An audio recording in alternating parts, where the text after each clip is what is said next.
Work on the YAOUNDÉ-DOUALALA motorway trudges on slowly but surely in spite of the barrage of man-made as well as structural and financial setbacks. The 7:30 News takes you on a drive along the 60 kilometers that make up the first phase of the project. Government empathizes with the Tumasang family in Muyuka, whose daughter was brutally slain by terrorists, promising to bring the perpetrators to book.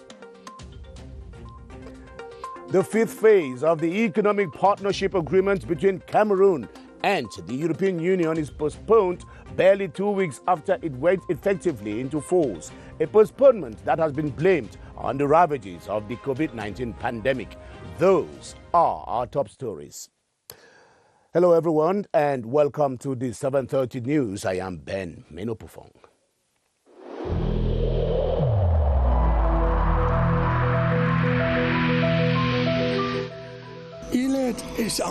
Each of us must comply with the measures that have been taken.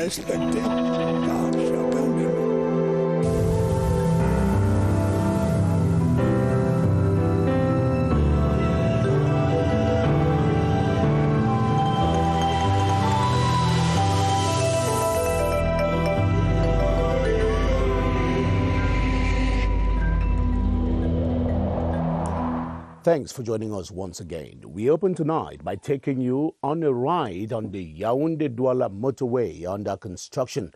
Work on the 60 kilometer that make up the first phase of the project is trudging on slowly but surely in spite of the multitude of impediments, be they structural, financial, or otherwise. Officials of the Ministry of Public Works led a team of reporters to the work site for an on-the-spot assessment of the progress of work and the problems that the contractors are currently confronting on the ground.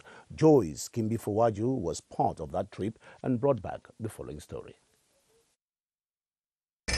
The intensity of rock crushing is increasing and bulldozing giving form to the last 20 kilometers of the 60 kilometers in the first phase of the YAOUNDÉ-DOUALALA motorway. This to the amazement of journalists and cameramen as well as photographers on their information gathering trip. The first 40 kilometers is near completion on this first phase with crash bars already planted. Several stopovers gave the pressmen and women the opportunity to understand that the initial profile of the road had been modified to contain 3 lanes of the double carriage road. Indemnities for the first 40 kilometers already paid to the riverine population, but that the initial deadline for completion that was scheduled for the end of 2020 may have to be modified. We have to in December this year, 2020, but the contractor proposed another date. We think that in March 2021, we have to finish that work. The day equally gave the press answers to the project funding mechanism and accompanying socio-economic fallout at finish. Cameroon is already trading her candidacy for the post of the Director General of the Agency for Air Safety and Navigation in Africa and Madagascar, ASECNA. External Relations Minister Lejeune Mbela, who is championing the Cameroonian cause, went soliciting the support of Senegal, Chad and Côte d'Ivoire as he held separate talks with their ambassadors in his cabinet in Yaoundé today. Charles Ebune sat through those series of audiences and now reports. 3 heads of French-speaking African diplomatic missions are accredited in Cameroon at the Ministry of External Relations today to talk one issue: the candidature of Cameroon to the post of Director General of the Agency for Air Safety Navigation in Africa and Madagascar. Cameroon has a candidate and he wants Senegal to support his candidate. Established some 60 years ago to harmonize the One African Air Route dream, the association today counts 18 member countries, France included. The minister talked about the Cameroon candidacy, and I think we agree about the candidacy. The audiences granted the ambassadors of Chad, Senegal, and Cote d'Ivoire by External Relations Minister were to present the Cameroonian candidature to the post of the Director General of ASEGNA. About the tenure of our, what we call Commission Mixed Cooperation, to check up the relations between Senegal and Cameroon. The Agency for Air Safety Navigation in Africa is headquartered in Senegal with a track record on the management of air routes for African space integration. The Cameroon government has again reiterated its determination to track down and severely punish all those connected to the brutal torture and slaying of Comfort Tumasang in Muyuka last week. The reassurance was re-echoed by the Director of Cabinet at the Prime Minister's office, Ebune Confiance Balungeli, as he conveyed the condolences of the Prime Minister head of government to the bereaved family in Muyuka. Henry McCauley reports from CRTV Southwest. It was a really saddened Director of Cabinet at the Prime Minister's office who visited the family of the late Comfort Tumasang at the Makanga neighborhood in Moyuka, accompanied by the Governor of the Southwest Region, Benau Kaliabilai, and the SDO of Ofako, Emmanuel Odu in Gamba. Mr. Ebune Confiance went to Moyuka to present words of comfort from the Prime Minister to the family of the late Comfort Tumasang. The Prime Minister, head of government, he was touched not only as a head of government, but also as a father, and also a message of encouragement to the administrative authorities and the forces of law and order, who are leaving no stone unturned to ensure that security reigns in this place. He also asked me to reiterate the call of the head of state to the youths who are still in the bushes to drop down their arms. We also wish to see this opportunity to call on our population to be more vigilant. The mother of Comfort Tumasang, who looked shaken but not broken, said even though she has been threatened, she is not ready to flee her home, neither Moyuka, where her daughter was buried last Saturday. And tonight we continue our series on forest exploitation in Cameroon as we stay in Gambé to talk about the intensity of illegal exploitation of the forest reserve. In the last couple of months, the population of Gambé has been embittered by the rate at which unidentified companies invade their land and fell timbers without their knowledge.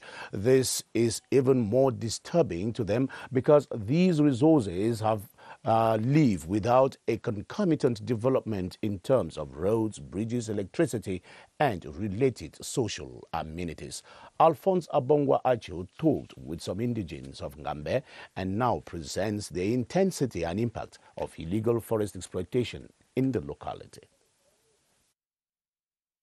Each passing day, the people of Ngambe stand and watch how successive logging trucks ferry timber out of their forests. How these exploiters get their authorization is still a question begging for answers. The chiefs are disturbed. We're not opposed to legal exploitation of forest, but illegal exploitation. You cannot have your house like this, and some people come from elsewhere and come to thief. The mayor of the locality says it is a practice that has come to his notice since the start of 2020. We have no documents from these exploiters. In Bakumbe 1, for example, the exploitation is ongoing and nothing is coming into the coffers of the Ngambe Council. The brunt is more worrisome because the fallouts on road and related infrastructure are far-fetched. The 5 kilometers road that leads to the village where we used to pay 1,000 francs, today we pay 11,000 francs. We implore the government to come to our aid. There is suspicion in the air on the complacency of traditional and administrative authorities in this chain. The fifth phase of the Economic Partnership Agreement between Cameroon and the European Union has been postponed. It has been attributed, the postponement that is, to the impact of the COVID-19 pandemic on Cameroon's economy as well as on the European market. However, government sources are reassuring that the postponement does not in any way affect the terms of the agreement. Instead, it will enable the state to implement measures that will protect the domestic economy while intensifying the fight against COVID-19. Clarissa Ray Takang now reports on the reasons for the postponement. Borders closed, leading to a recess in economic activity. It is one of the most visible and greatest effects of COVID-19 globally. Cameroon has not been spared. An estimated 800 billion CFA francs of losses in revenue is what the state has been dealing with, including efforts made to help various sectors stay afloat while the pandemic is yet to be brought totally under control. Invoking the safeguard clause thus becomes a way of ensuring that the domestic economy can stay safe or protected from the consequences of COVID-19, government sources affirm. The clause makes provision for this in the implementation of the agreement in specified conditions. Amongst them are difficulties to ensure food security resulting from inaccessibility of products benefiting from liberalization, threats to budding local industries, and pressure on the balance of payments. The influence of COVID-19 on these areas cannot be overlooked, according to officials and economists. It therefore became necessary for measures to be taken that will guarantee that both sides eventually continue implementing the economic partnership agreement in order to attain the expected objectives. The third group of products are those with a high return on customs duties, such as transport vehicles, fuel and cement, with a 10% tax exemption which had to begin on August 4, 2020 for the fifth phase. Like analysts argue, exceptional situations can only but call for exceptional actions to address them. And the fifth phase of the economic partnership agreement between Cameroon and the EU that is today postponed only went into effect, as you heard in that report, on the 4th of August 2020. What exactly were the terms of the postponed fifth phase, and how was it going to impact Cameroon's economy as well as trade with the European markets? Ewane Epole attempts an answer. The European Union Central African Economic Partnership Agreement, EPA, for trade and development between the European Union and Cameroon entered the fifth phase on the 4th of August 2020. This agreement provides a sustainable guarantee of free access to the European Union market, which main export products to Cameroon comprises of vehicles, motorcycles, fuel and cement, among others. Since the 4th of August 2016, 16 billion CFA francs has been generated as custom revenue for Cameroon. Thanks to the partnership agreement, imported goods are expected to witness a reduction of 10% of custom duties henceforth. According to economic experts, in Central Africa, Cameroon is the European Union's leading trade partner. The EPA, as presented by the European Union, objectifies regional integration, development, and economic growth. The second phase of the annual capacity building program for staff of the National Assembly is underway at the African Institute of Computer Sciences, IAI, here in Yaoundé. For 6 weeks, some 100 personnel of the institution will be upgrading their linguistic abilities and their knowledge on information and communication technologies. The opening ceremony was presided over by the Senior Deputy Speaker, Hilarion Eton. Esther Kima has the details.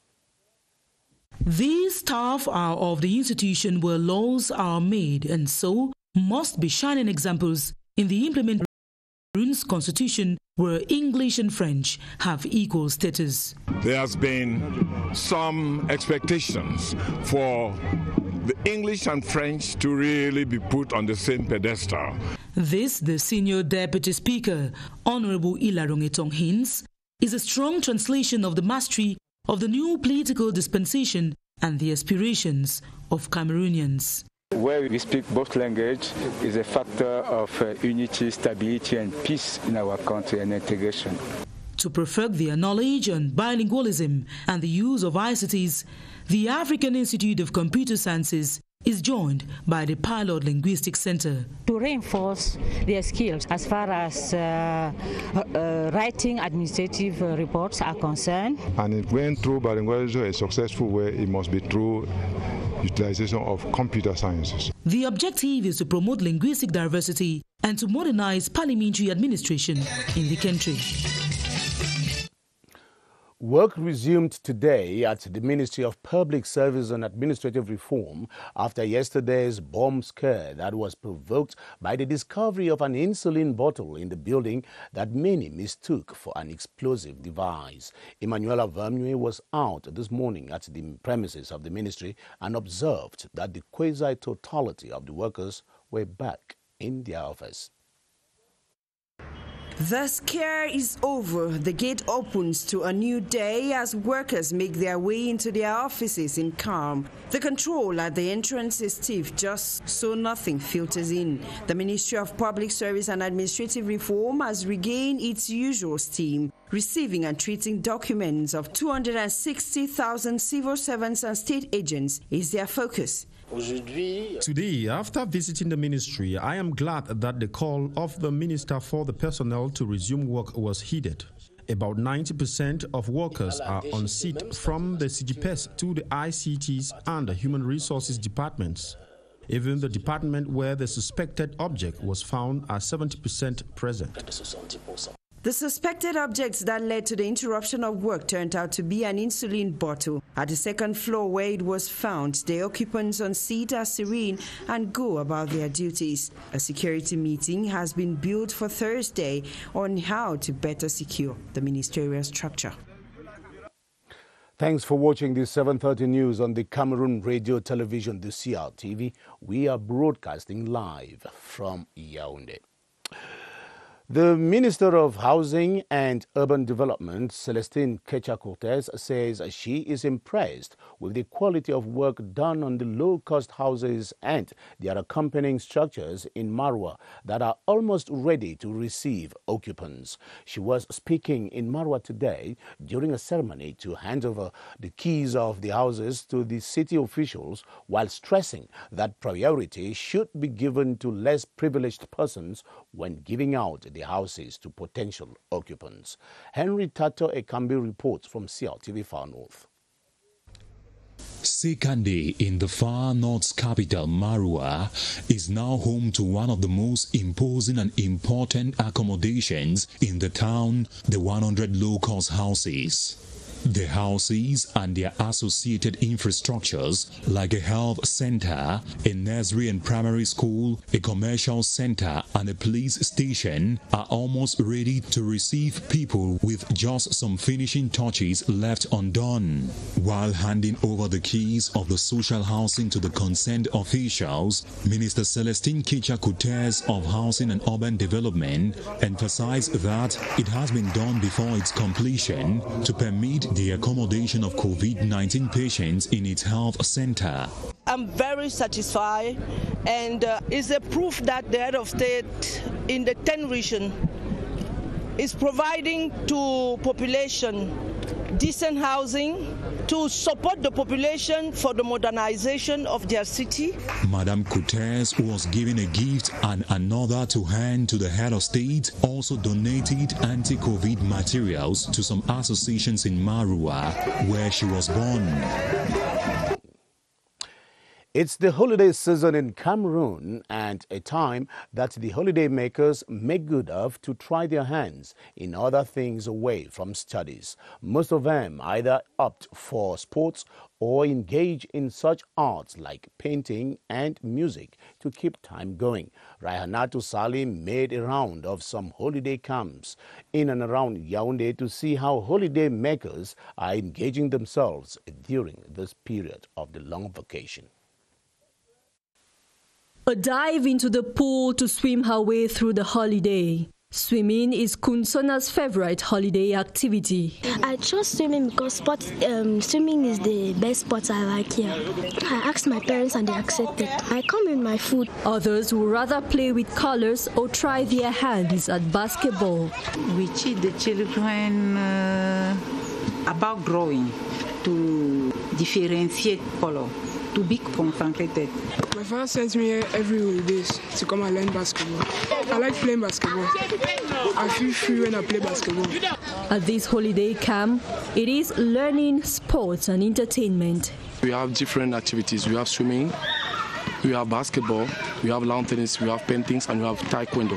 For the first month, we observe low averages of students coming here.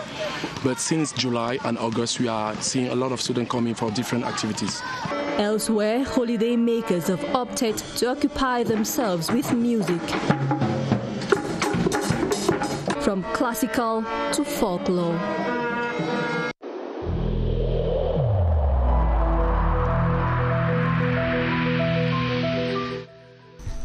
The wearing of face masks in public places will be mandatory until further notice.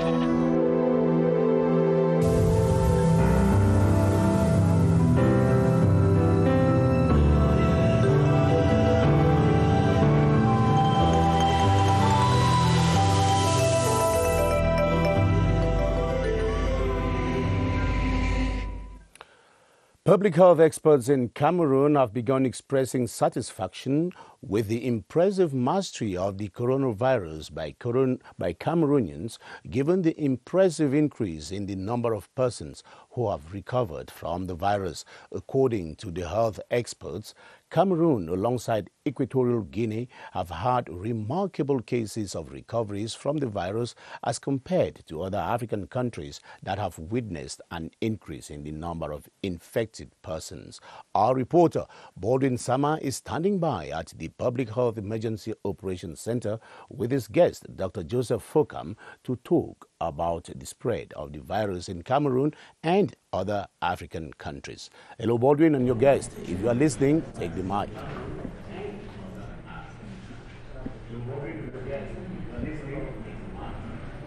Good evening to you, Ben Menopofong. Ever since Cameroon noticed the first case of the COVID-19 in the country on the 6th of March this year, the government of Cameroon has spared no efforts to save into edicts. They put in place different mechanisms to limit the spread of the coronavirus in the country, and that is why the country has had an impressive number of persons who have recovered from the virus, because as you rightly said a while ago, Cameroon and Equatorial Guinea have been cited as two exemplary countries that have noticed an impressive number of persons who have recovered from the virus as compared to other African countries that have noticed on daily basis an increase in the number of persons tested positive for COVID-19. Tonight with our guest, Dr. Joseph Fokam, who is a virologist, we shall try to compare Cameroon and other African countries in terms of managing the spread of the virus. Good evening, Doctor. Good evening, everybody. So far, Cameroon has recorded an impressive number of persons who have recovered from the coronavirus. That's to say over 91%. What accounts for that?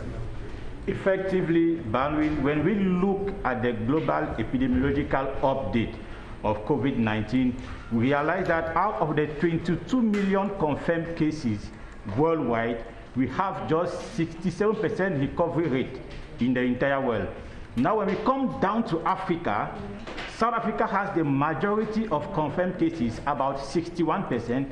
In this country that seems to be well industrialized, we have a recovery rate of 81%. Now, coming to Cameroon, where we believe is a low-income country, Cameroon has a recovery rate of over 91%, which stands far above standard of the Western world.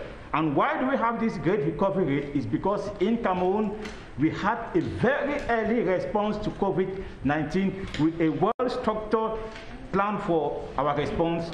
Effectively, also in Cameroon, we have more than 15 testing reference laboratories with molecular assay for COVID-19, and all cases who are positive in Cameroon receive effective treatment, and we are able to do early testing in Cameroon, early tracking, and early treatment enrollment.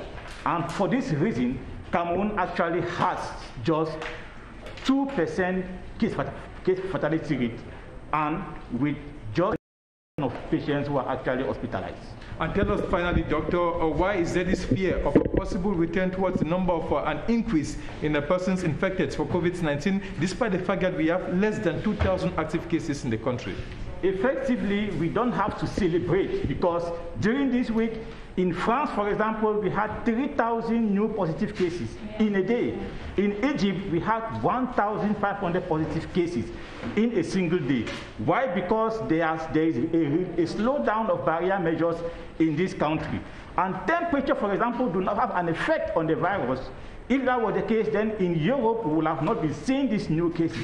Therefore, in Cameroon, our success story stands to our response, it stands to barrier measures. So what we need to remember is effectively on a daily basis, we have to wear our face masks, keep physical distancing, knowing that bounding, if you and I have our face masks, without 1 meter distancing, there is still a risk of infection.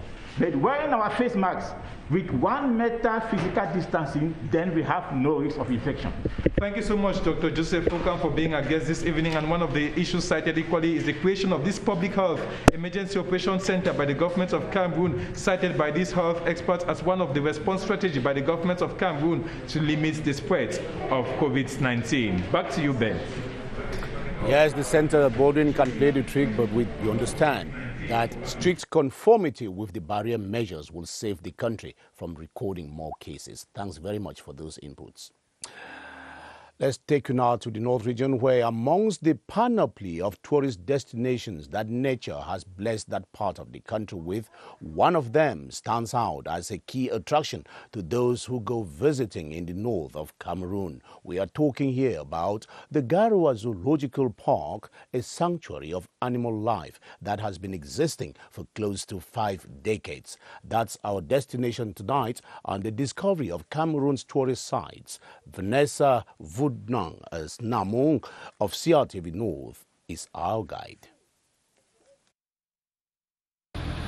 Created in 1970, the Garoua Zoological Garden, spread over a 6.5 hectare of land, is the savannah in miniature. Thanks to the variety of animal and flower species it contains. It was created after the visit of the then president of Senegal, Léopold Sédar Senghor, who also visited the park of Boisa, in the course of which he voiced the wish to have the species of giraffe, which were almost disappearing in his country. We have a lion, hyenas, crocodiles, chimpanzees, monkeys, antelope, eagle, parrots, tortoise, and pythons.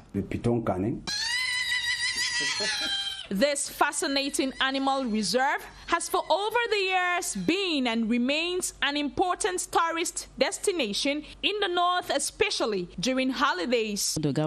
I came from Yaoundé to visit the zoo. I've seen different animals and it is a wonderful experience. Officials of the Garoua Zoological Garden promise to enrich this state patrimony with more animals of different kinds.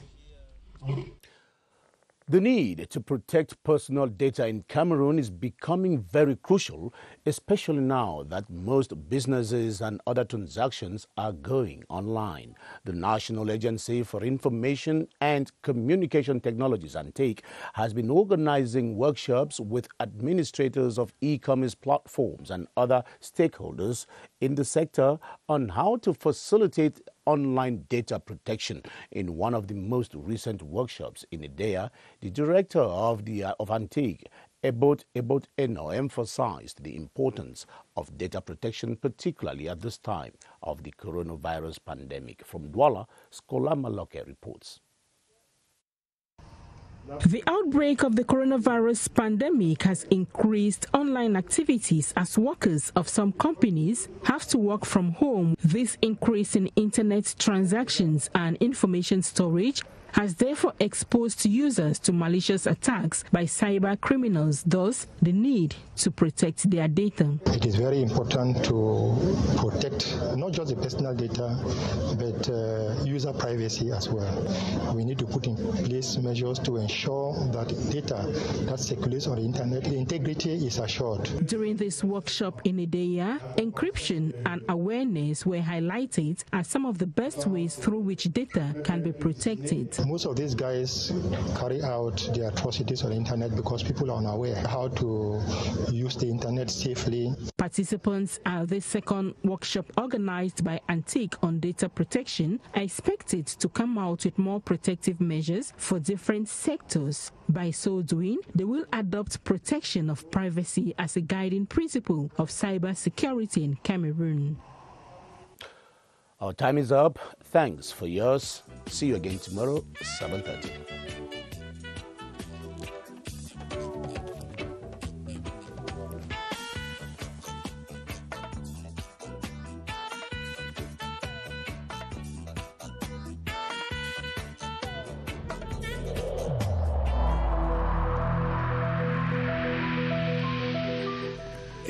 In this connection, we should avoid stigmatizing